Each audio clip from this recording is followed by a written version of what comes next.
تعظیم نبی کا سنتے ہی جنہیں سوزش سی ہو جاتی ہے، جنہیں سوزش سی ہو جاتی ہے، شوق توحید کے شربت سے، شوق توحید کے شربت سے ہم ان کا روگ مٹائیں گے، توحید و رسالت کی خاطر ہر باطل سے ٹکرائیں گے، توحید و رسالت کی خاطر ہر باطل سے ٹکرائیں گے۔ ہم آل نبی کے مت والے، حسنین کے مشن کے وارث، جو آل نبی کا چاہنے والا ہے کہہ دے سبحان اللہ۔ ہم آل نبی کے مت والے، حسنین کے مشن کے وارث۔ بسم اللہ الرحمن الرحیم۔ رب اشرح لی صدری ویسر لی امری واحلل عقدۃ من لسانی یفقہوا قولی۔ رضیت باللہ ربا وبالاسلام دینا وبمحمد صلی اللہ علیہ وسلم نبیا ورسولا۔ الحمد للہ الذی لا مانع لحکمہ ولا ناقض لقضائہ، والصلاة والسلام علی سید انبیاء وسند اولیاء وعلی احبابہ المعارضین لأعداء۔ اما بعد فاعوذ باللہ من الشیطان الرجیم، بسم اللہ الرحمن الرحیم۔ ان اکرمکم عند اللہ اتقاکم، صدق اللہ العظیم وصدق رسولہ النبی الکریم الامین۔ ان اللہ وملائکتہ یصلون علی النبی یا ایہا الذین آمنوا صلوا علیہ وسلموا تسلیما۔ الصلاۃ والسلام علیک یا سیدی یا رسول اللہ وعلی آلک واصحابک یا حبیب اللہ۔ الصلاۃ والسلام علیک یا سیدی یا رحمۃ للعالمین وعلی آلک واصحابک یا خاتم النبیین۔ اللہ تبارک و تعالی جل جلالہ وعم نوالہ واتم برہانہ وعظم شانہ وجل ذکرہ وعز اسمہ کی حمد و ثنا، اور حضور سرور کائنات، مفخر موجودات، زینت بزم کائنات، دستگیر جہاں، غم گسار زماں، سید سروراں، حامی بے قسام، قائد المرسلین، خاتم النبیین، احمد مجتبیٰ جناب محمد مصطفیٰ صلی اللہ علیہ وآلہ واصحابہ وبارک وسلم کے دربار گوہر بار میں ہدیہ درود و سلام عرض کرنے کے بعد، رب ذوالجلال کے فضل اور توفیق سے آج خطبہ جمعۃ المبارک کا موضوع ہے خوشبودار زندگی۔ میری دعا ہے رب ذوالجلال ہم سب کی زندگیوں کو مزید خوشبودار بنائے، اور خالق کائنات جل جلالہ ہم سب کو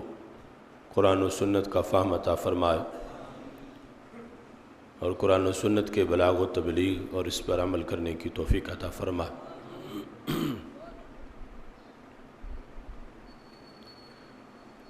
انسان کو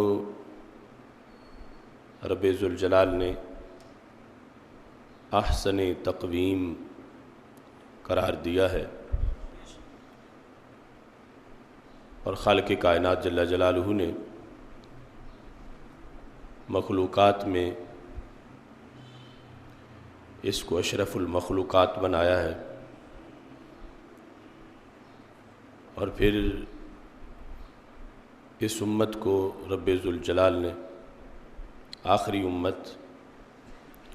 اور خیر الامت قرار دیا ہے۔ خالق کائنات جل جلالہ کا کروڑوں بار شکر ہے کہ اس نے ہمیں ایمان کی روشنی عطا کی کہ جس روشنی میں ہم زندگی کا سفر طے کر رہے ہیں، اور اس سے یہ دعا ہے کہ خالق کائنات جل جلالہ اسی روشنی کے ہمراہ ہمارا خاتمہ بالخیر فرمائے، اور یہی روشنی میدان معاشر میں اور فردوس کے بالا خانوں میں اور برزخ میں بھی ہمیں نصیب رہے۔ چونکہ انسان کی زندگی ایک نہایت ہی قیمتی اثاثہ ہے، قیمتی سرمایہ ہے،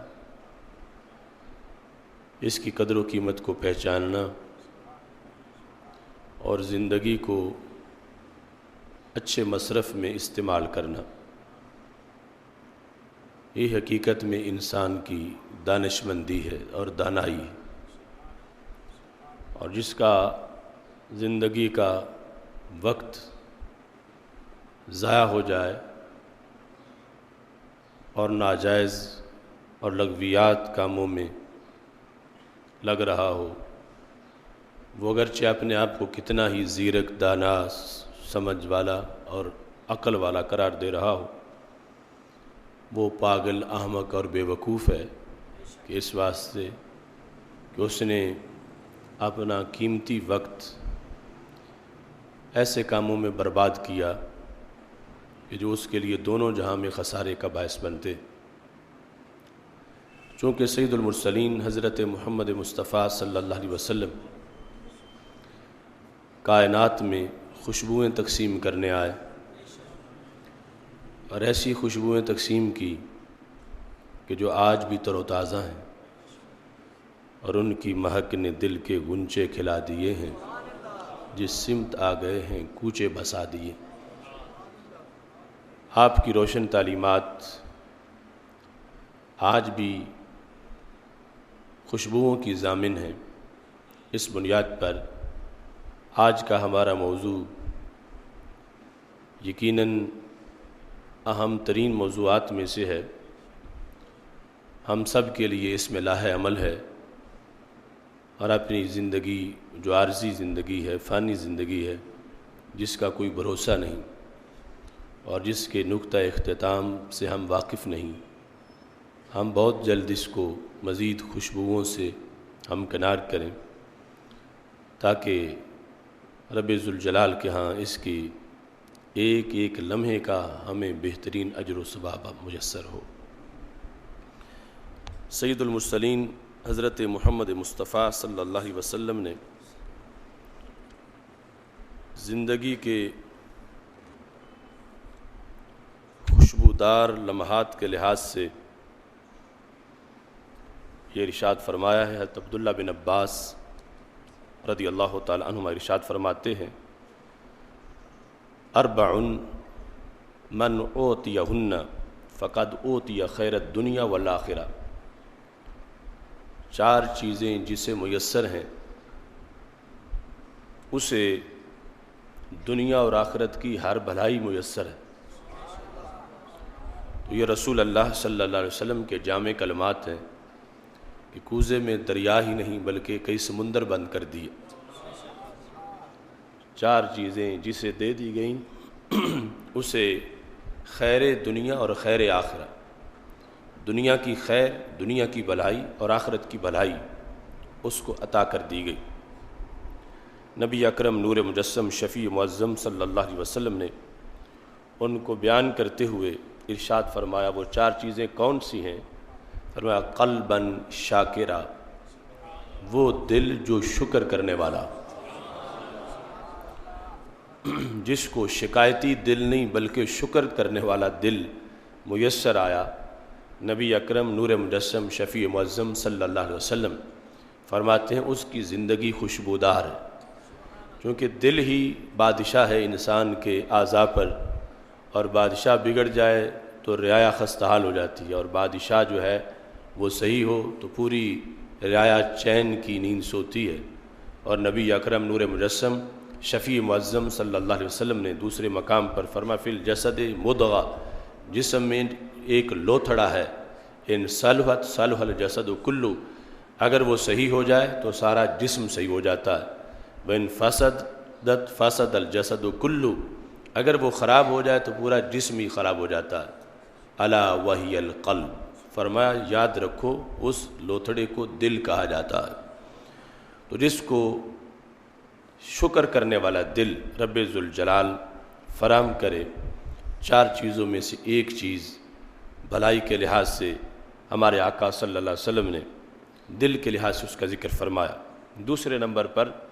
وَلِسَانًا ذَاكِرًا، کہ رب ذوالجلال نے جس بندے کو ذکر کرنے والی زبان عطا فرمائی۔ ذکر ویسے تو کسی چیز کا بھی نام لے تو اس کو ذکر ہی کہا جاتا ہے کہ فلاں نے فلاں کا ذکر کیا، تو مطلقاً جب ذاکر کا لفظ بولا جائے تو مراد ہے اللہ کا ذکر کرنے والے، اور رسول اللہ صلی اللہ علیہ وسلم کا ذکر کرنے والی، چونکہ اللہ کے ذکر سے مراد اللہ والوں کا ذکر بھی ہے، اور اللہ والوں کا ذکر اللہ ہی کے ذکر میں شامل ہے، اور بالخصوص رسول اللہ صلی اللہ علیہ وسلم فرماتے ہیں فمن ذاکرک ذکرنی، محبوب جس نے تجھے یاد کیا اس نے مجھے یاد کیا۔ تو نبی اکرم نور مجسم شفیع معظم صلی اللہ علیہ وسلم نے فرمایا کہ جس کو رب ذوالجلال نے ذکر کرنے والی زبان عطا کی، یہ چار میں سے دوسری چیز ہے۔ تیسرے نمبر پر وَبَدَنًا عَلَى الْبَلَاءِ صَابِرًا، کہ جس کو رب ذوالجلال نے مصیبت میں صبر کرنے والا جسم عطا فرمایا۔ لیکن اول تو مصیبت آئے نہیں اور بندہ دعا کرتا رہے کہ رب مجھے آزمائش سے بچا، اور اگر بلا آ جائے، آزمائش آ جائے، تو رسول اللہ صلی اللہ علیہ وسلم فرماتے ہیں کہ جس بندے کو رب ذوالجلال نے آزمائش میں صبر کرنے والا بدن عطا کیا، تو یہ انسان وہ ہے کہ جس کو رب ذوالجلال نے دنیا کی بھی بہتری عطا کر دی اور آخرت کی بھی بہتری عطا کر دی، کیونکہ یہی بدن انسان کے لیے جنت کا باعث بنتا ہے اور یہی جہنم کا باعث بنتا ہے۔ اگر وہ اپنے بدن کو نیکی میں تھکاتا ہے، نیکی کی طرف لے جاتا ہے اور اپنے بدن کو نیکی میں استعمال کرتا ہے، تو اسی بدن کے ذریعے وہ فردوس کا وارث بنتا ہے۔ کیونکہ بدن تھکتا ہے تو گناہ جھڑتے ہیں حالت نماز میں، بدن تھکتا ہے طواف کرتے ہوئے تو گناہ جھڑتے ہیں، بدن تھکتا ہے وقوف کرتے ہوئے تو گناہ جھڑتے ہیں، بدن تھکتا ہے جہاد کرتے ہوئے تو گناہ جھڑتے ہیں۔ تو جو بدن صبر کرنے والا ہو، یہ نہیں کہ تھوڑی سی عبادت کرے اور ہائے ہائے کرنا شروع کر دے، تھوڑی سی عبادت کرے اور پھر آرام کا تقاضا شروع کر دے، تھوڑی سی عبادت کرے اور پھر کھانے پینے کا تقاضا شروع کر دے۔ فرمایا ایسا بدن کہ جو آزمائش میں صابر رہے، صبر کے ساتھ آزمائش کے مرحلے گزارے، جب رب ذوالجلال کی طرف سے آزمائشیں آئیں، مختلف قسم کے امتحان ہوں، آزمائشیں ہوں، ابتلا ہوں، تو جس کا بدن صبر کرنے والا ہو، یہ بھی وہ انسان ہے کہ خالق کائنات جل جلالہ نے دنیا و آخرت کے لحاظ سے اس کو بہتری عطا فرمائی ہے۔ سید المرسلین حضرت محمد مصطفیٰ صلی اللہ علیہ وسلم نے چوتھے نمبر پر جس چیز کا ذکر کیا، ویسے تو یہ ایک حدیث ہی کئی مہینوں کی بحث کا تقاضا کرتی ہے کہ رسول اللہ صلی اللہ علیہ وسلم نے چار چیزیں چن کے ذکر کیں، پہلے قلباً شاکرا، اور پھر لساناً ذاکرا، اور پھر بدن علی البلاء صابرا۔ چوتھے نمبر پر نبی اکرم نور مجسم شفیع معظم صلی اللہ علیہ وسلم نے فرمایا وَزَوْجَةً، اور بندے کی بیوی، لا تبغی حوبا فی نفسها ومالہ، وہ بیوی کہ جو اپنے لحاظ سے اپنے خامند کو گناہ کی طرف نہیں دھکیلتی، وہ بیوی انسان کی، اس کو بھی ان چار چیزوں میں رسول اللہ صلی اللہ علیہ وسلم نے شمار کیا کہ جسے یہ چار ملے اسے دنیا اور آخرت کی بہتری مل گئی۔ ان چار میں سے تین تو انسان کے اپنے جسم سے ہیں، زبان بھی جسم کا حصہ ہے، دل بھی جسم کے اندر ہے، اور خود جسم جو بلا اور آزمائش میں صبر کرنے والا رہے۔ چوتھی چیز جو انسان سے منفرد اور علیحدہ ہے، جدا ہے، اس کے لحاظ سے زوجہ کا ذکر کیا، مگر اس کے ساتھ شرائط لگائیں۔ مطلقاً بیوی کو یہ درجہ نہیں دیا گیا، ایسی بیوی لا تبغیہ حوباً فی نفسہا، حوب کہتے ہیں گناہ کو، تبغیہ کا مطلب ہے نہیں، لا تبغیہ نہیں چاہتی، نہیں چاہتی فی نفسہا، اپنے معاملات میں اپنے شوہر سے گناہ نہیں چاہتی، یعنی اپنے کپڑوں کے لحاظ سے، اپنے کھانے پینے کے لحاظ سے، اپنے تقاضوں کے لحاظ سے وہ اپنے شوہر کو گناہ میں نہیں دھکیلتی۔ مثلا اگر ہاتھ تنگ ہے تو وہ یہ تقاضا نہیں کرتی کہ تم مجھے ضرور دو، جہاں سے بھی لاؤ، اگرچہ تم سود سے لاؤ، چوری کر کے لاؤ، ڈاکے سے لاؤ، مجھے تو میرا خرچہ چاہیے۔ فرمایا وہ ایسی عورت ہے لا تبغی حوبا فی نفسہا، وہ اپنے خامند کو گناہ سے بچا کے رکھتی ہے، اگرچہ اسے خود خرچہ ملے یا نہ ملے۔ وہ کہتی ہے کہ میری کوئی بات نہیں، لیکن آپ اللہ سے اپنا معاملہ درست رکھیں، اللہ کے معاملات میں اللہ کے حکم سے بغاوت نہ کریں، شریعت سے دوری اختیار نہ کریں۔ مجھے تھوڑا بھی ملے گا میں روکی سوکی کھا لوں گی، مگر تم اس گناہ میں ملوث نہ ہو۔ تو نبی اکرم نور مجسم شفیع معظم صلی اللہ علیہ وسلم ارشاد فرماتے ہیں کہ جو عورت انسان کو اپنے معاملے میں گناہ کی طرف نہیں دھکیلتی، ومال ہی، اور شوہر کے مال کے لحاظ سے بھی وہ گناہ کا ارتکاب نہیں کرتی۔ اب اس میں وسیع مفہوم ہے۔ میرے آقا صلی اللہ علیہ وسلم ارشاد فرماتے ہیں یہ چار چیزیں جس کو میسر آئیں اس کو دنیا اور آخرت کی خیر رب ذوالجلال نے عطا فرما دی۔ دوسری حدیث کے اندر، یہ حدیث جو حضرت عبداللہ بن عباس رضی اللہ تعالیٰ عنہ نے روایت کی، طبرانی نے اس کو ذکر کیا ہے، اور دوسری جو جامع ترمذی اور ابن ماجہ میں موجود ہے، اس میں نبی اکرم نور مجسم شفیع معظم صلی اللہ علیہ وسلم نے یہ الفاظ استعمال فرمائے، وَزَوْجَةٌ مُؤْمِنَةٌ تُعِينُهُ عَلَىٰ إِيمَانِهِ، وہ بیوی جو مومنہ ہے، تُعِينُهُ شوہر کی مددگار ہے، معاون ہے، عَلَىٰ إِيمَانِهِ شوہر کے ایمان پر، شوہر کے ایمان پر وہ اس کی معاون اور مددگار۔ ایمان یعنی اس کے تقوی پر، اس کی طہارت پر، اس کی پارسائی پر، اس کی نیکی پر، وہ بیوی اس کی معاون ہے، یعنی اس کے مشورے سے شوہر نیکی پر کاربند رہتا ہے، اس کی رائے ہمیشہ ایمان کے پلڑے میں ہوتی ہے، اس کی سوچ ہمیشہ فکر آخرت کے لحاظ سے ہوتی ہے۔ تو جو بیوی شوہر کو اس کے ایمان اور تقوی کے لحاظ سے شوہر کی مددگار ہو، تو نبی اکرم نور مجسم شفیع معظم صلی اللہ علیہ وسلم نے زندگی کی خوشبو کے لحاظ سے ان چار امور کا ذکر کرتے ہوئے فرمایا کہ جسے یہ میسر ہیں رب ذوالجلال اس کو دنیا کی بھی سعادت عطا فرما رہا ہے اور آخرت کی سعادت بھی عطا فرمائے گا۔ دوسرے مقام پر سید عالم نور مجسم شفیع معظم صلی اللہ علیہ وسلم نے ارشاد فرمایا کہ 5 چیزیں ایسی ہیں، اور ان میں بطور خاص عبادت کا تذکرہ کرتے ہوئے ہمارے آقا صلی اللہ علیہ وسلم نے ارشاد فرمایا من احیا اللیالی الخمس وجبت لہ الجنہ، جس نے 5 راتیں ہمیشہ جاگ کے گزاری، جاگنے سے مراد فضول جاگنا نہیں،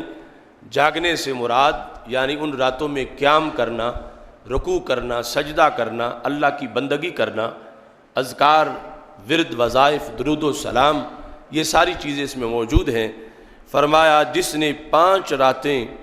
زندہ کیں وجبت لہ الجنہ، اس کے لیے جنت واجب ہو گئی،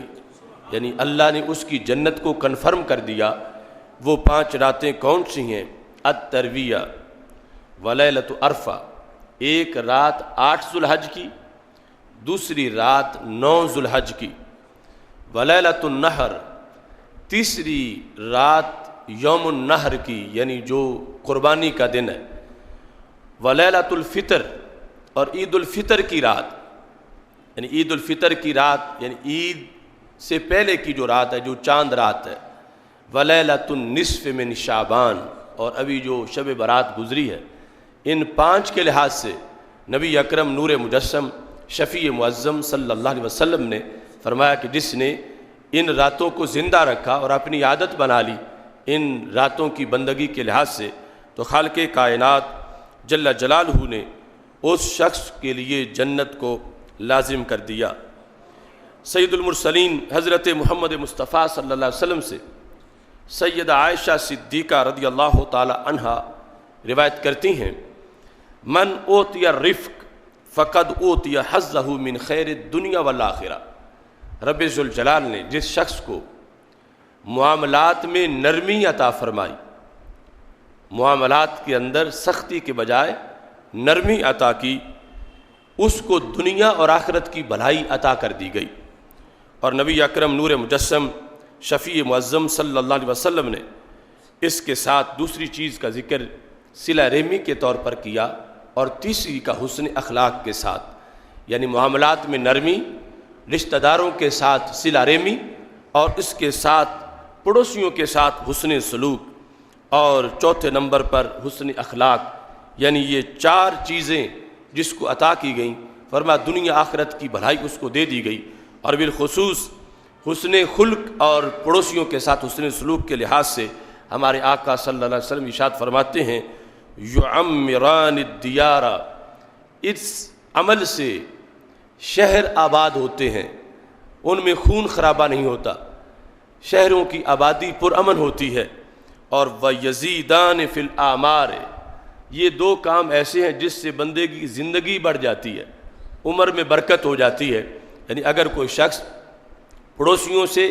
حسن سلوک کرتا ہے اور حسن اخلاق کا مالک ہے، تو رب ذوالجلال اس کے وقت میں برکتیں ڈال دیتا، یا تو حقیقی طور پر عمر میں اضافہ ہو جاتا ہے محدثین کی ایک رائے کے مطابق، یا پھر یہ ہے کہ اس کی جو زندگی کے لمحات ہیں اگرچہ معین مدت جو تھی اتنی رہی، سالوں میں، مہینوں میں، ہفتوں میں اضافہ نہ ہوا، لیکن خالق کائنات جل جلالہ اس شخص کی وقت میں برکت دیتا۔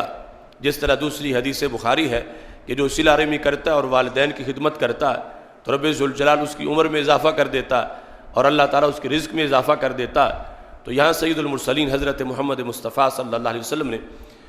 شہروں کی آبادی کے لحاظ سے یہ لاہ عمل عطا کیا کہ جس کی بنیاد پر دہشت گردی کا خاتمہ ہو، فتنوں کا خاتمہ ہو، ہنگاموں کا خاتمہ ہو، اور پرامن اور پرسکون زندگی بلاد کو میسر آئے اور قتل و غارت نہ ہو، اس کے لحاظ سے نبی اکرم نور مجسم شفیع معظم صلی اللہ علیہ وسلم نے یہ الفاظ، جامع الفاظ اپنی امت کو عطا کیے۔ اور ہمارے آقا صلی اللہ علیہ وسلم نے شہید کے لحاظ سے یہ ذکر فرمایا کہ انسان جس کو شہادت میسر آتی ہے اس کی زندگی اتنی خوشبو والی ہے، للشہید عند اللہ 6 خصال، شہید کی اللہ کے ہاں 6 خصلتیں ہیں، یعنی 6 خوبیاں اس کو میسر ہیں۔ یغفر لہ فی اول دفعہ، جب اس کا خون ٹپکتا ہے اسی لمحے رب ذوالجلال اس کی مغفرت فرما دیتا ہے۔ وَيَرَى مَقْعَدَهُ مِنَ الْجَنَّةِ، اور جس وقت وہ دنیا سے جا رہا ہوتا ہے تو جنت میں اپنا محل دیکھ رہا ہوتا ہے۔ وَيُجَارُ مِنْ عَذَابِ الْقَبْرِ، اور قبر میں عذاب قبر سے محفوظ رہتا ہے۔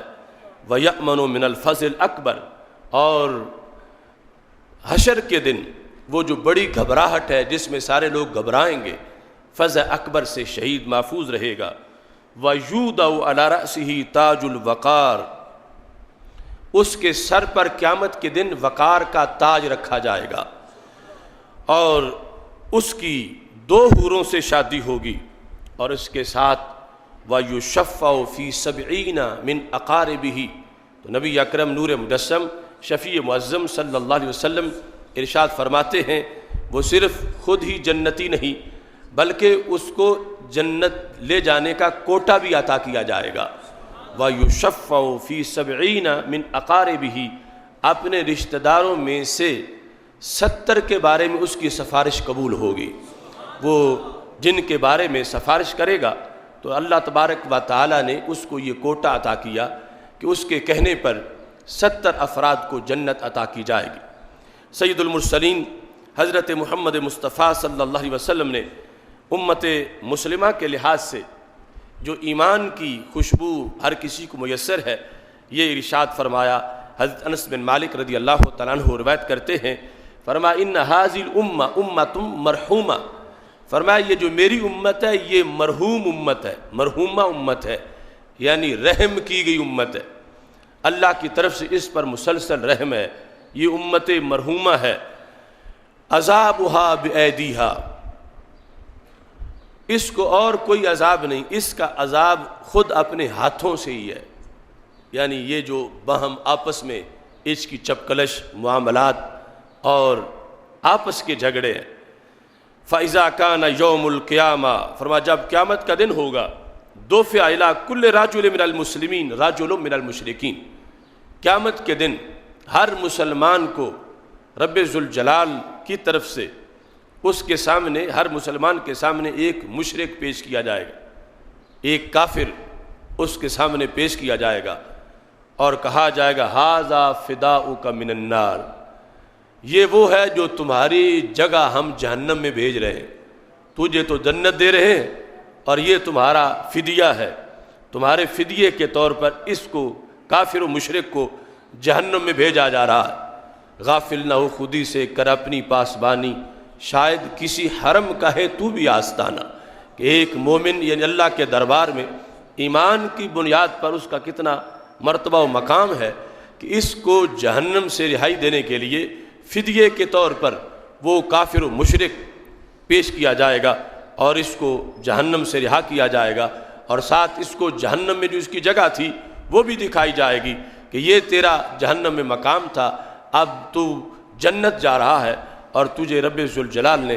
جہنم کے اس نہایت گمبھیر عذاب سے رہائی عطا فرمائی ہے۔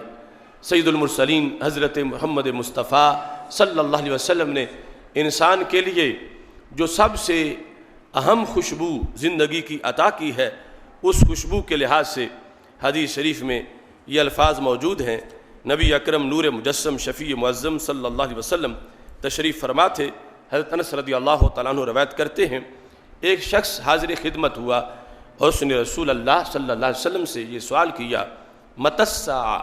یا رسول اللہ صلی اللہ علیہ وسلم قیامت کب آئے گی؟ ہمارے آقا علیہ السلام نے فرمایا وما اعددت لها، کہ تم قیامت کا سوال تو کر رہے ہو لیکن یہ تو بتاؤ قیامت کی تیاری تم نے کیا کی ہے؟ تو وہ جواب میں یہ کہنے لگے لا شیء الا انی احب اللہ ورسولہ، یہ بخاری شریف کی حدیث ہے۔ فرمایا اور تو کوئی چیز میں نے تیاری کے لحاظ سے پاس نہیں رکھی ہوئی، صرف یہ ہے کہ میں اللہ اور اللہ کے رسول صلی اللہ علیہ وسلم سے محبت کرتا ہوں۔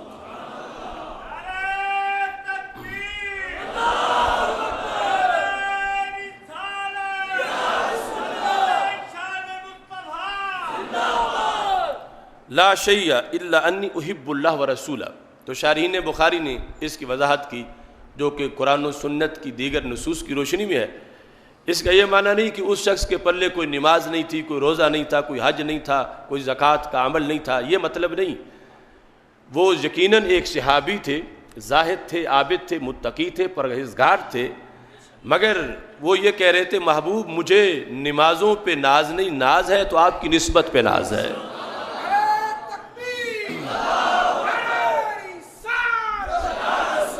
یعنی میں جس وقت اپنے عمل کی طرف دیکھتا ہوں تو مجھے سب سے بڑا عمل میرا یہی نظر آتا کہ میں اللہ سے محبت کرتا ہوں اور اللہ کے رسول صلی اللہ علیہ وسلم سے محبت کرتا ہوں۔ یہ میرے پاس بہت بڑی دولت ہے جو میں نے قیامت کے لیے تیار کر رکھی ہے۔ تو نبی اکرم نور مجسم شفیع معظم صلی اللہ علیہ وسلم نے فرمایا انت مع من احببت، پھر خوش ہو جاؤ، تم اسی کے ساتھ ہوگے جس سے تم پیار کرتے ہو۔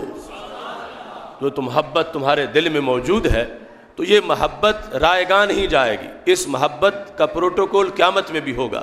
اس محبت کی مشکل کشائی قیامت میں بھی ہوگی، اس محبت کا فائدہ تجھے قیامت میں بھی نظر آئے گا۔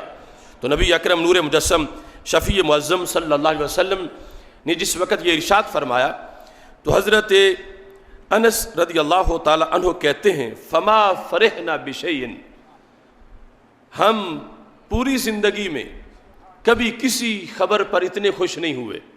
ما فرحنا بشیء فرحنا بقول النبی صلی اللہ علیہ وسلم انت ما من احببت،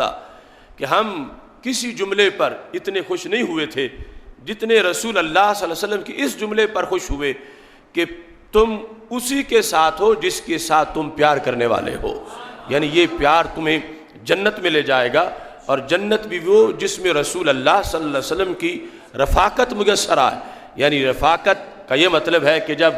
نبی اکرم صلی اللہ علیہ وسلم کا دیدار کرنا چاہے تو دیدار کر سکے، ورنہ نبی اکرم نور مجسم شفیع معظم صلی اللہ علیہ وسلم کا مقام و مرتبہ تو تمام انبیاء کرام علیہ السلام سے بلند ہے جنت میں. تو عام بندہ عین اس مرتبے میں تو نہیں ہو سکتا جس میں دوسرے نبی بھی نہیں ہو سکتے. تو مطلب یہ ہے کہ ایسی رفاقت میسر آئے گی، اسے کوئی دوری محسوس نہیں ہوگی، اور نبی اکرم نور مجسم شفیع معظم صلی اللہ علیہ وسلم کے قرب کے خصوصی جلوے اس کو میسر رہیں گے، اور رسول اللہ صلی اللہ علیہ وسلم کی محبت کی چاشنی اسے وہاں بھی میسر رہے گی. اس بنیاد پر حضرت انس رضی اللہ تعالی عنہ نے اپنے طور پر یہ جملہ پھر ایڈ کیا حدیث میں، اپنا جذبہ بیان کرتے ہوئے. حدیث سرکار کا فرمان تو مکمل ہوا، کہتے ہیں فَأَنَا أُحِبُّ النَّبِيَّ صلی اللہ علیہ وسلم وَأَبَا بَكْرٍ وَعُمَرٍ رضی اللہ تعالی عنہما. کہنے لگے پھر میں تو رسول اللہ صلی اللہ علیہ وسلم سے بھی پیار کرتا ہوں، حضرت ابو بکر صدیق رضی اللہ تعالیٰ عنہ سے بھی پیار کرتا ہوں،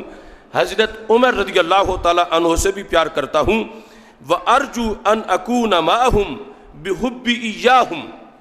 مجھے امید ہے کہ رب ذوالجلال مجھے ان عظیم ذاتوں کی سنگت عطا فرمائے گا، کہ قیامت کے دن یہ محبت مجھے ان کا قرب عطا فرمائے گی. کہ اس بنیاد پر محبت مصطفیٰ صلی اللہ علیہ وسلم، محبت اہل بیت اطہار علیہم الرضوان، محبت صحابہ رضی اللہ تعالیٰ عنہم، محبت اولیاء کرام علیہم الرحمہ جو سنی خمیر اور ضمیر میں شامل ہے، یہ محبت دنیا میں انسان کو ان کے نقش قدم کی طرف متوجہ کرتی ہے کہ جن سے پیار ہو تو محبوب کی اداؤں سے بھی پیار ہوتا ہے. اور یہ محبت پھر قبر کے اندر، برزخ میں، جنت میں اس کی یہ سہولت ہے کہ اس کی بنیاد پر اللہ کی طرف سے خصوصی رحمتیں انسان کو میسر آتی ہیں. سید المرسلین حضرت محمد مصطفیٰ صلی اللہ علیہ وسلم نے سب سے جامع جو خوشبوؤں کا نصاب بیان کیا، وہ ہمارے لیے خصوصی طور پر حکمت، علم اور روشنی جو قرآن و سنت کے اندر ہمارے لیے رکھی گئی ہے اس کا تذکرہ کیا. چونکہ پورے دین کا مدار اسی پیغام پر ہے، خواہ وہ ہم خطبہ جمعہ میں بیان کریں یا اس کو فہم دین کورس میں بیان کریں. قرآن و سنت کی مجالس جہاں سجتی ہیں وہاں پر خصوصی طور پر رحمتوں کا نزول ہوتا ہے، اور انسان کی زندگی ہر آلودگی سے محفوظ ہو کر پرنور ہوتی ہے. ہمارے آقا صلی اللہ علیہ وسلم سے حضرت قبیصہ رضی اللہ تعالیٰ عنہ روایت کرتے ہیں، کہتے ہیں میں رسول اللہ صلی اللہ علیہ وسلم کی خدمت میں حاضر ہوا تو پاک محبوب علیہ السلام فرمانے لگے یا قبیصہ تو ما جاء بک، قبیصہ بتاؤ کیوں آئے ہو. وہ جو دلوں کا حال جانتے ہیں، حضرت قبیصہ سے پوچھا کہ وہ اپنے زبان سے، اپنے لفظوں سے اپنے آنے کا مقصد بیان کریں. تو قبیصہ کہنے لگے کبرت سنی ورق عزمی، یا رسول اللہ صلی اللہ علیہ وسلم بوڑھا ہو چکا ہوں، عمر کافی ہو گئی ہے، ہڈیاں کمزور ہو گئی ہیں. فَأَتَيْتُكَ لِتُعَلِّمَنِي مَا يَنْفَعُنِي، میں اس لیے آیا ہوں کہ آپ مجھے وہ سکھائیں جو مجھے فائدہ دے. اب اس عمر کے مرحلے میں ہوں، آپ مجھے کوئی جامع تعلیمات ارشاد فرما دیں کہ میں ان کو اپنے لیے ہمیشہ پیش نظر رکھوں. تو رسول اللہ صلی اللہ علیہ وسلم نے ارشاد فرمایا جواب کے اندر، چونکہ انہوں نے آنے کا مقصد کیا بیان کیا، لِتُعَلِّمَنِي، کہ آپ مجھے تعلیم دیں، میں طلب علم کے لیے آیا ہوں، طلب علم کے لیے آیا ہوں. اب ظاہر یہ ہے کہ وہ بوڑھے صحابی ہیں، کوئی 9-10 سالہ کورس مسلسل پڑھنے نہیں آئے، لیکن رسول اللہ صلی اللہ علیہ وسلم کی ایک جھلک سے کئی سالوں سے زیادہ علوم حاصل ہو جاتے ہیں، اور علم کے صندوق ہیں صحابہ کرام رضی اللہ تعالی عنہم کے دل. وہ کہنے لگے میں آج آیا ہوں لتعلمنی، کہ محبوب آپ مجھے تعلیم دے، میں پڑھنے آیا ہوں آپ کی خدمت میں۔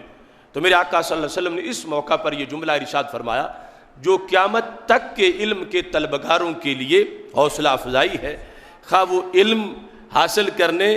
مسجد میں جائیں، مدرسہ میں جائیں، کسی حال میں جائیں، کوئی درس قرآن سنتے ہوئے، کوئی خطبہ جمعہ سنتے ہیں اس لیے کہ قرآن و سنت کا پیغام ملے، یا فہم دین کورس میں شریک ہوتے ہیں۔ میرے آقا صلی اللہ علیہ وسلم نے اس موقع پر فرمایا یا قبیصۃ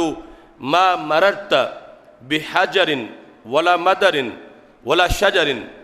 الا استغفر لک، اے قبیصہ تم جس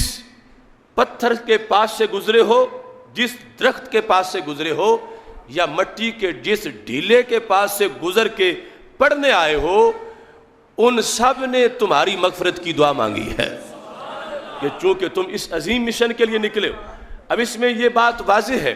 کہ رسول اللہ صلی اللہ علیہ وسلم کے پاس جانے والا اور آج طلب علم میں کسی کے پاس آنے والا، ان میں کروڑوں درجات کا فرق ہے، لیکن نبی اکرم نور مجسم شفیع معظم صلی اللہ علیہ وسلم نے فضائل علم کے لحاظ سے قیامت تک کے لیے اپنی امت کو یہ نصاب عطا کیا کہ میری باتیں جو میری خوشبو ہیں، میری باتیں جو میری روشنی ہے، وہ جس زمانے میں بھی ان کی طلب میں گھر سے آرام سکون کو چھوڑ کے نکلے گا، گرمی میں نکلے گا یا سردی میں نکلے گا، سفر کی صعوبتیں برداشت کرے گا، کام کاج چھوڑے گا، تو وہ یہ سمجھے کہ اس کا وقت اتنا قیمتی مصرف میں خرچ ہوا ہے کہ اس کے بہت سے معاون بن گئے ہیں۔ وہ معاون صرف انسانوں میں ہی نہیں، اس کے خیر خواہی کے لیے تو پتھر بھی حاضر ہیں اور درخت بھی حاضر ہیں، اور اس کی خیر خواہی کے لیے مٹی کے ڈھیلے بھی حاضر ہیں۔ اب اس سے یہ پتہ چلتا ہے کہ جب اس دین کے لیے کوئی گھر سے نکلے تو پتھروں کو پتہ ہے، درختوں کو پتہ ہے کہ اس کے جانے کا مقصد کیا ہے، اور ڈھیلے جانتے ہیں کہ اس کے جانے کا مقصد کیا ہے، لہٰذا ہم اس کے لیے دعا مانگیں رب ذوالجلال سے۔ تو جن کے کارکنوں کا مخلوق میں اتنا تعارف ہے تو خود رسول اللہ صلی اللہ علیہ وسلم کی پہچان کس انداز کی پوری مخلوق کو ہوگی۔ اس واسطے نبی اکرم نور مجسم شفیع معظم صلی اللہ علیہ وسلم نے فرمایا کائنات کا ہر ذرہ میرے نبی ہونے پر گواہی دیتا ہے، انہیں پتہ ہے کہ میں رب کا نبی ہوں، اور یہی وجہ ہے جو میں کہتا ہوں یہ زمین بھی سنی ہے، وہ آسماں بھی سنی ہے، جلوہ خورشید سنی، کہکشاں بھی سنی ہے، قطرہ شبنم بھی سنی، باغباں بھی سنی ہے، لفظ کی تاثیر سنی، داستاں بھی سنی ہے، مایہ ملت بھی سنی، نگاہباں بھی سنی ہے۔ اہل سنت کے جیالو باندھ لو گر تم کمر، نظر آئے گا تمہیں سارا جہاں ہی سنی ہے۔ کہ جس وقت ایک شخص خود حق کے رستے پہ چلتا ہے تو چونٹیاں سوراخوں کے اندر اس کے لیے دعائیں مانگتی ہیں، دعا تب مانگتی ہیں جب ان کو پتہ ہوتا ہے کہ کون یہ کام کر رہا۔ مچھلیاں سمندر میں دعائیں مانگتی ہیں، اور پھر یہ چیزیں جو بے جان ہیں ان کو رب ذوالجلال یہ ادراک دے دیتا ہے کہ راہ علم میں چلنے کا اتنا فائدہ ہے۔ دوسرے مقام پر سید المرسلین حضرت محمد مصطفیٰ صلی اللہ علیہ وسلم کا یہ فرمان موجود ہے، ہمارے آقا صلی اللہ علیہ وسلم سے حضرت معاذ بن جبل رضی اللہ تعالی عنہ نے یہ حدیث روایت کی۔ آپ فرماتے ہیں کہ رسول اللہ صلی اللہ علیہ وسلم نے فرمایا تعلموا العلم، علم حاصل کرو، فإن تعلمہ اس کا تعلم جو ہے، اس ایک عمل میں رب نے کتنے نیکی کے دروازے رکھے ہیں اور کتنے نیکی کی شعبہ جات تعلم میں اندر موجود ہیں۔ سب سے پہلے فرمایا رب کے لیے جو تعلم کرے، رب کے لیے سیکھے علم، یہ خشیہ ہے، انما یخشی اللہ من عبادہ العلماء، اس سے بندے میں خشوع و خضوع پیدا ہوتا ہے۔ اور ساتھ فرمایا وَطَلَبُهُ عبادہ، اس کو طلب کرنا عبادت ہے، وَمُذَاكَرَتُهُ تسبیح، اور جب علم کی بات کو دہرایا جا رہا ہو، مذاکرہ اس کا ہو رہا ہو، ایک دوسرے کے سامنے اس کا ذکر کیا جا رہا ہو، مثلا جمعے کی تقریر سنی تو جا کر اپنے بچوں میں بیٹھ کر اس کو دہرایا کہ یہ حدیث اس کے اندر یہ چیزیں بیان ہوئیں، تو اس کو کہتے ہیں مذاکرہ، جس میں جانبین ہوتے ہیں۔ اکیلا بندہ مذاکرہ نہیں کر سکتا، اس کے سامنے کوئی ہو تو پھر یہ مذاکرہ ہوتا ہے، خواہ 2 ہوں 4 ہوں 10 ہوں 1000 ہوں، پھر وہ مذاکرہ کی شکل بنتی ہے۔ تو میرے آقا صلی اللہ علیہ وسلم نے ارشاد فرمایا کہ جو مذاکرہ ہے علم کا، وہ بذات خود ایک تسبیح ہے، اگرچہ سبحان اللہ نہیں کہا جا رہا، لیکن علم کی بات خود بخود ایک تسبیح ہے۔ اور ساتھ فرمایا والبحث عنہ جہاد، علم کی بحث جہاد ہے۔ اب علم عبادت بھی ہے، علم تسبیح بھی ہے، اور تعلم یہ جہاد بھی ہے۔ وَتَعْلِيمَهُ لِمَنْ لَا يَعْلَمُهُ صَدَقَةٌ، اور علم جس کو نہ آئے اسے پڑھانا، یہ پڑھانے والے کی طرف سے صدقہ ہے۔ تو جہاد بھی ہوا اور صدقہ بھی ہوا، ایک ہی عمل، عبادت بھی ہے، تسبیح بھی ہے، جہاد بھی ہے اور صدقہ بھی ہے۔ یعنی جو سنا ہے جا کے کسی کو سنانا، آگے اس کو پہنچانا، اس کو صدقہ کہا گیا۔ بلکہ دوسری حدیث کے اندر رسول اللہ صلی اللہ علیہ وسلم کا یہ فرمان ہے کہ ہمارے آقا صلی اللہ علیہ وسلم نے فرمایا افضل الصدقہ ان یتعلم المرء المسلم علما ثم یعلمہ اخاہ المسلم۔ فرمایا سارے صدقوں میں سے افضل صدقہ یہ ہے کہ بندہ جو خود سیکھے وہ جا کے آگے بھی کسی کو سکھا دے۔ یعنی قرآن و سنت کا پیغام، چونکہ شریعت یہ چاہتی ہے ہر بندہ مبلغ ہو، ہر بندہ ترجمان ہو، لیکن یہ ضروری ہے کہ اس کو سمجھ صحیح آئی ہو، یہ نہیں کہ غلط سمجھ کے آگے غلط سمجھانا شروع کر دے۔ یہ جو ضروری ہے آگے تبلیغ کرنا، اس سے پہلے یہ ہے کہ یہ اطمینان کر لیا ہو کہ جو سمجھا ہے میں نے صحیح سمجھ لیا، پھر آگے اس کو سمجھانا یہ ضروری بھی ہے، اور اس پر صدقے کا ثواب بھی ہے۔ اور ساتھ ہی یہ فرمایا ہمارے آقا صلی اللہ علیہ وسلم نے وَبَذْلَهُ لِأَهْلِهِ قُرْبًا، اس علم کو خرچ کرنا اہل کے لیے، جو علم کے اہل لوگ ہوں ان کے سامنے علم کو خرچ کرنا یہ قربت ہے، اللہ کا قرب ہے۔ لِأَنَّهُ مَعَالِمُ الْحَلَالِ وَالْحَرَامِ، فرمایا یہ سب کچھ ایک ہی کام پر اتنی نیکیاں کیوں مرتب ہو رہی ہیں، صدقہ بھی ہے، جہاد بھی ہے، تسبیح بھی ہے، عبادت بھی ہے۔ فرمایا اس واسطے کہ ساری شریعت کا مدار حلال و حرام پر ہے، کہ کچھ چیزیں حلال ہیں، کچھ چیزیں حرام ہیں۔ شریعت چاہتی حلال کو سر انجام دیا جائے اور حرام سے اجتناب کیا جائے۔ تو حلال و حرام کو پہچاننے کے جو سنگ میل میسر آتے ہیں وہ اس عمل سے میسر آتے ہیں۔ تعلم کے ذریعے پتہ چلتا ہے کہ حلال کی علامتیں کیا ہیں اور حرام کی علامتیں کیا ہیں۔ اور اس کے ساتھ ہمارے آقا صلی اللہ علیہ وسلم فرماتے ہیں وَمَنَارُ سُبُلِ أَهْلِ الْجَنَّةِ، اس ایک عمل پر اتنی نیکیاں کیوں ملتی ہیں؟ ہمارے آقا صلی اللہ علیہ وسلم کا فرمان ہے کہ جنت کی راہوں کے مینارے یہ ہیں جس کی وجہ سے جنت کی راہ نظر آتی ہے۔ یہ تعلم، قرآن و سنت سمجھنا، یہ مینار ہے جنت کے راستے کا، کہ جس سے دنیا میں پتہ چلتا ہے کہ جنت کی راہیں کہاں کہاں واقع ہیں۔ مینار سے جس چیز کا وہ مینار، اس کی شناخت ہوتی ہے۔ اور پاک محبوب علیہ الصلوۃ والسلام فرماتے ہیں اس کے علاوہ اس علم کی کیا کیا حیثیات ہیں۔ هو الانیس فی الوحشہ، فرمایا بندہ اگر تنہا ہو تو علم اسے وحشت محسوس نہیں ہونے دیتا، وہ تنہائی محسوس نہیں کرتا۔ وہ اگرچہ اکیلا بیٹھا ہو جنگل میں، مگر پھر بھی وہ ایک جہان میں بیٹھا ہے، اس واسطے کہ علم اس کا دل لگاتا ہے، تنہائی میں بھی اس کے ساتھ دیتا ہے، تنہائی میں بھی اس کا ساتھی بن کے رہتا ہے۔ اور اس کے ساتھ ہمارے آقا صلی اللہ علیہ وسلم کا فرمان ہے وَالصَّاحِبُ فِي الْغُرْبَةِ، جس وقت ایک انسان پردیسی ہو تو علم دوست کا ساتھ دیتا، وحشت ہو تو مونس بنتا ہے، انیس جاں بنتا ہے۔ وَالْمُحَدِّثُ فِي الْخَلْوَةِ، جب بندہ تنہا ہو تو علم باتیں کرتا ہے، یعنی انسان چاہتا ہے کہ میں اکیلا ہوں،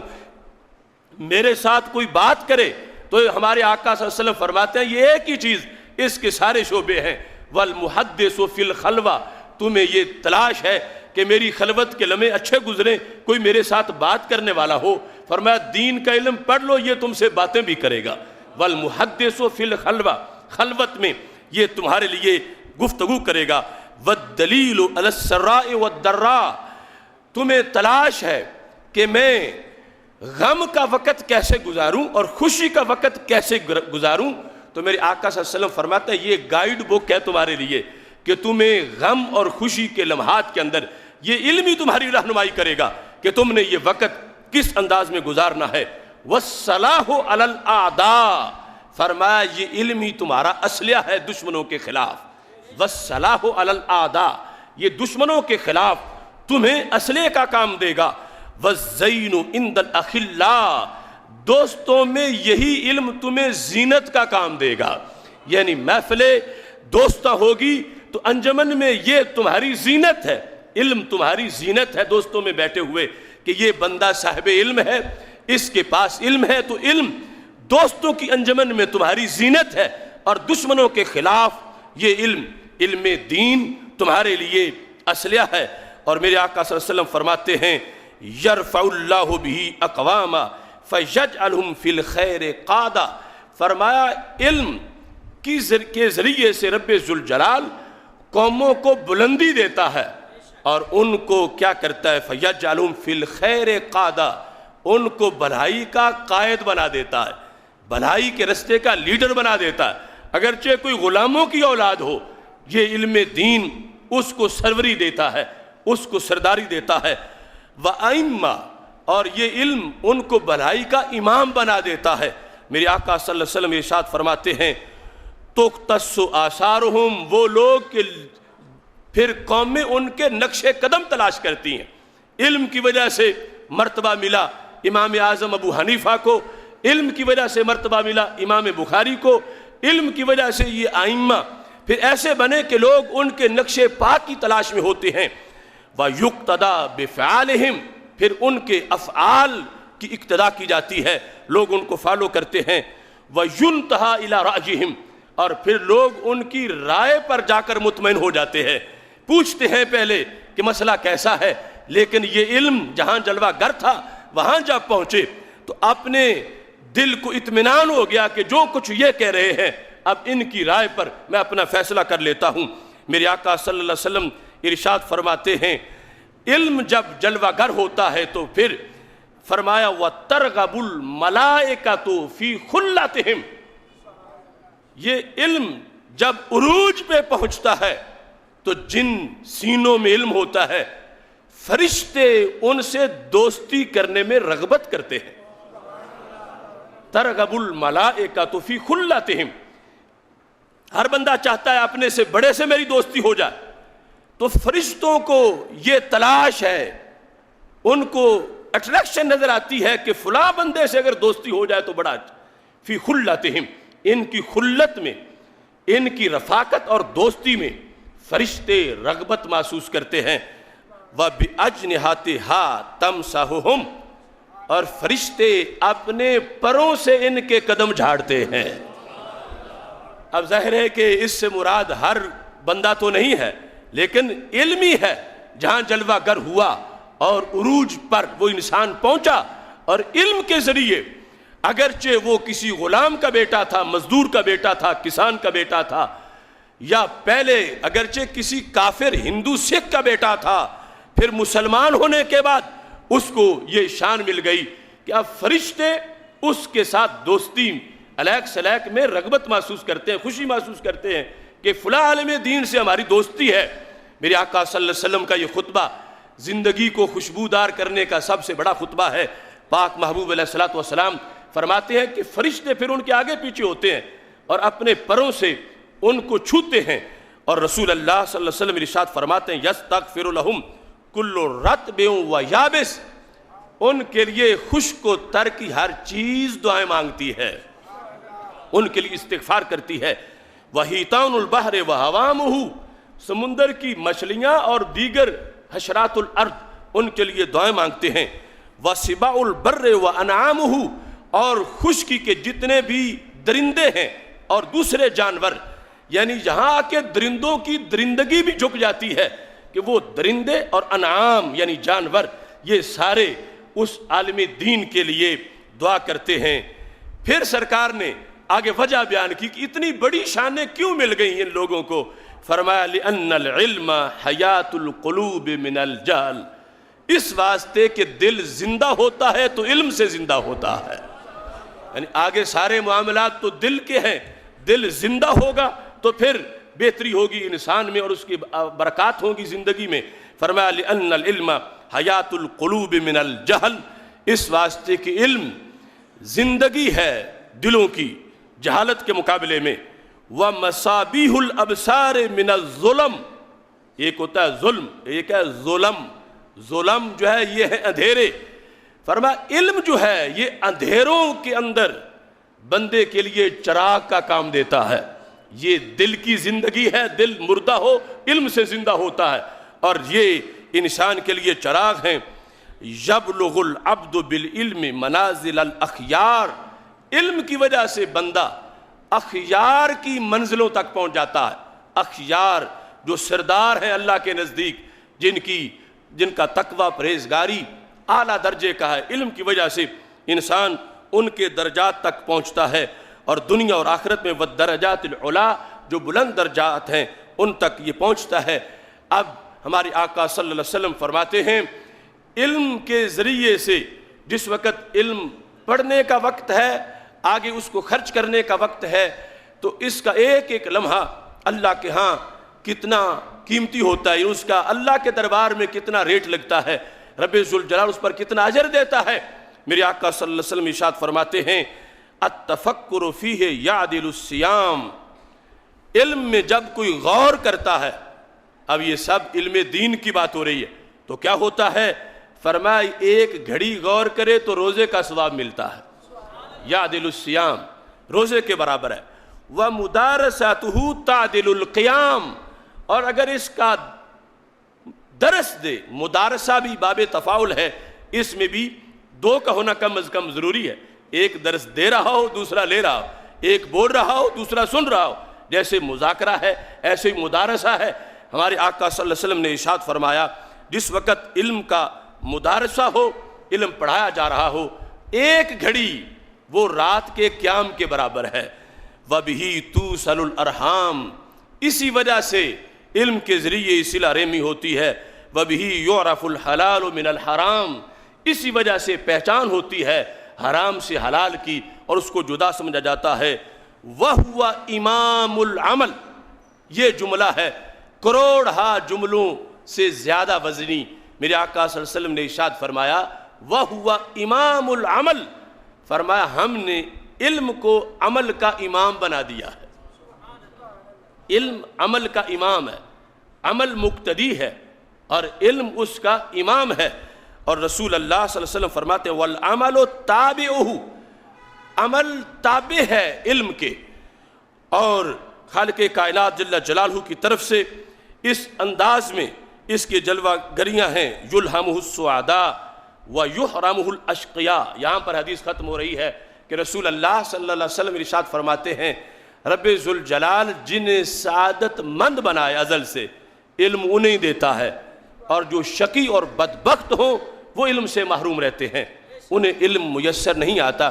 علم سعادت ہے، اور یہ علوم وہ جو علوم نافع ہیں اس کے لحاظ سے یہ قرآن و سنت کا یہ پیغام ہمارے آقا صلی اللہ علیہ وسلم نے عطا کیا اپنی امت کو، تاکہ قیامت تک یہ سلسلہ جاری رہے۔ اب ظاہر ہے کہ صحابہ کے سامنے جب میرے آقا علیہ السلام نے یہ حدیث بیان کی تھی، حضرت معاذ بن جبل اس کے راوی ہیں، ہو سکتا ہے ساتھ وہ 2 بیٹھے ہوں یا 4 بیٹھے ہوں یا 10 بیٹھے ہوں یا 100 بیٹھے ہوں، مگر آگے حضرت معاذ بن جبل نے امت تک پہنچائی، اور آگے چلتی رہی، آج تک پہنچی اور قیامت تک آگے جائے گی۔ اور رسول اللہ صلی اللہ علیہ وسلم کا وہ خطبہ جو کبھی مسجد نبوی شریف میں تھا، مدینہ منورہ کی کسی گلی میں تھا، یا کسی غزوہ کے موقع پر تھا، یہ امت نے ہر بات کو زندہ رکھا ہے، اور امت نے ہر بات کو آگے پہنچایا ہے، اور اس کی وجہ سے آگے قیامت تک زندگیاں خوشبودار رہیں گی۔ اور اسی لحاظ سے ہم یہ جو فہم دین کورسز کا انعقاد کرتے ہیں، صراط مستقیم کورسز کا، یا خطبات میں اس چیز کا اہتمام کرتے ہیں کہ زیادہ سے زیادہ قرآن و سنت لوگوں تک پیش کیا جائے، تاکہ اس کے فیض سے آج بھی دلوں کا زنگ اترتا ہے، آج بھی اس کی وجہ سے عمریں آباد ہوتی ہیں، بنجر دل جو ویران دل ہوں وہ آباد ہو جاتے ہیں۔ انشاءاللہ اس رمضان المبارک میں بھی فہم دین کورس کا انعقاد کیا جا رہا ہے، اور نماز جمعہ کے بعد سلام جب ہوگا، نماز جمعہ کے بعد بلکہ بقیہ نماز کے بعد فہم دین سالانہ جو کورس ہوتا ہے اس کی میٹنگ بھی ہے۔ آپ تمام احباب اس میٹنگ میں بھی شرکت کریں، اور اس کے ساتھ میں خصوصی طور پر آپ کو دعوت دینا چاہتا ہوں کہ اتوار کو ہم نے علم و حکمت کی ایک بزم سجائی ہے بھکی شریف الجنت میرج ہال میں، منڈی بہاؤالدین بھکی شریف میں، صبح 8 بجے سے 2 بجے تک، 2 بجے کے بعد لنگر کا اہتمام ہوگا، اور سیمینار کا نام ہے ایصال ثواب سیمینار۔ میری والدہ محترمہ مرحومہ کے دوسرے سالانہ ختم شریف کے موقع پر ایصال ثواب کی اس تقریب کا انعقاد کیا جا رہا ہے۔ غازی ممتاز حسین قادری شہید رحمۃ اللہ علیہ کے ایصال ثواب کے لیے اس تقریب کا انعقاد کیا جا رہا ہے، تو اس کی میری طرف سے آپ سب حضرات کو دعوت ہے، آپ اس میں شریک ہوں۔ اور آج کے اس موقع پر ہماری جو مسجد کی کمیٹی ہے، جو 1 سال کے لیے ہم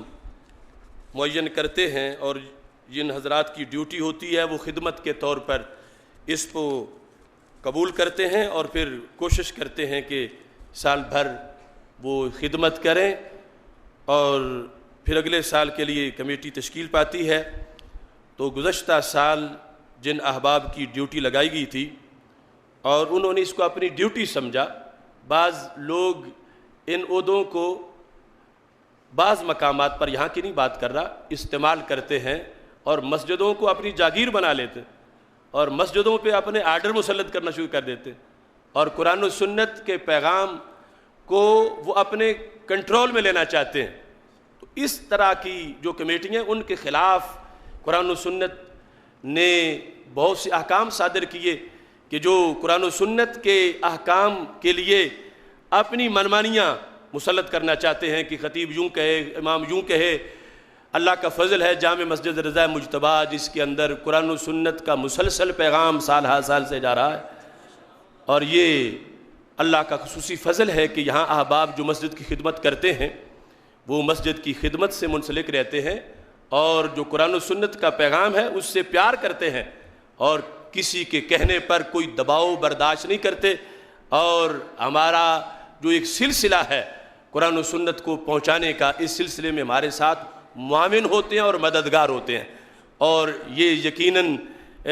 جو ایک نیٹ ورک کے ساتھی ہوتے ہیں ان سب کو برابر کا ثواب ملتا ہے، چونکہ ہمارے آقا علیہ الصلوۃ والسلام نے فرمایا ان استطعت فکن عالما، بن سکتا ہے تو عالم دین بن، فإن لم تستطع فکن متعلما، اگر عالم نہیں بن سکا تو متعلم ہی بن جا، فإن لم تستطع، اگر متعلم نہیں بن سکتا فأحبہم، پھر جو عالم متعلم ہے ان سے تو پیار تو کر، فإن لم تستطع، اگر پیار بھی نہیں کر سکتا فلا تبغضہم، پھر ان سے بغض تو نہ رکھ، کم از کم اتنا تو کر۔ تو اس بنیاد پر یعنی جو قرآن و سنت کی تحریک ہے اس میں جو جس حصے بھی مشینری کے جس پرزے کے طور پر کام کرتا ہے، وہ جو پوری مشینری کا فائدہ جا رہا ملت کو، سب کو اس سے مسلسل حصہ ملتا ہے۔ تو گزشتہ سال جن احباب کی ڈیوٹی لگائی گئی میں انہیں خراج تحسین بھی پیش کرتا ہوں، نشیب و فراز آئے، یہ لوگ اللہ کے فضل سے ڈٹ کے ہمارے موقف پر ہمارے شانہ بشانہ قائم رہے اور مسجد کی تعمیر کے لحاظ سے بھرپور کردار ادا کیا۔ اب وہی کمیٹی 1 سال کے لیے مزید تقریباً وہی نام ہیں بڑھائے جا رہے ہیں۔ صدر یعنی بڑے خادم جو ہیں میاں محمد الیاس صاحب، نائب صدر اول محمد نواز بھٹی صاحب، نائب صدر دوم پروفیسر رانا محمد اشرف صاحب، ناظم محمد منیر بھٹی صاحب، نائب ناظم اول شیخ محمد افضل صاحب، نائب ناظم دوم خواجہ محمد ریحان صاحب، خازن اول حاجی محمد بوٹا صاحب، خازن دوم محمد حمزہ صاحب، سیکٹری نشر و اشاعت حافظ محمد کاشف صاحب۔ مجلس شورا کے لحاظ سے ادارہ صراط مستقیم کے جو ہمارے گوجرانوالہ کے احباب ہیں وہ سارے، اور ان خصوصی طور پر شیخ محمد حنیف صاحب، محمد رضا بٹ صاحب، حاجی محمد منیر قادری صاحب، محمد شکیل صاحب، محمد یعقوب صاحب، شیخ محمد علی صاحب، محمد عاصم صدیقی صاحب، یہ حضرات جو ہیں ان کو شورا کے طور پر، اور محمد اعجاز میر صاحب ان کو نامزد کیا جا رہا ہے۔ دعا کریں کہ ان کی جو گزشتہ سال کی خدمت اللہ قبول فرمائے اور رب ذوالجلال آئندہ ان کو مزید خدمت کی توفیق عطا فرمائے۔ وآخر دعوانا الحمد للہ رب العالمین۔